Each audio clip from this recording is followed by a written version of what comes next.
So when Teal was in the emergency room, she had been revived to the point where she had a heartbeat for 6 days, but her brain was severely damaged, so she never regained consciousness, and we had to take her off of life support at the end of 6 days. And it was a harrowing experience, obviously, but it was also very instructive to me, because one of the things I really learned when she was lying there, stretched out, surrounded by machines and all kinds of stuff all over her body, she was barely visible. What I really saw was that she was going to die, and I was going to have to learn how to cope with this immediately.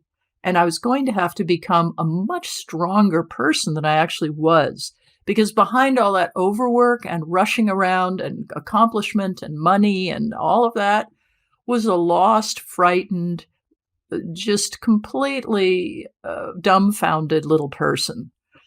And I had to start to listen to her and take care of her. So I began, after her death and the burial and all of that, I began by reading her journals. And, Teal was the opposite of me. She was a free-spirited young woman who went all over the world with her guitar in her backpack, and she was a blues singer, and she sang in the street in countries all over the world and made friends everywhere she went. And her focus was on being present. She really didn't want money. When at the end of her life, I happened to ask her the day before she died, "Hey, do you need some money?" And she said, "No, I'm all set." And she said, "I have groceries." And she'd paid the rent, and she had $2 in her bank account. 2. That would not be, I don't need money for me, but she was like, I got a couple of bucks, I'm good.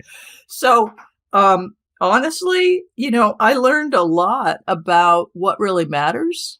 I learned about listening myself, and I made some dramatic changes.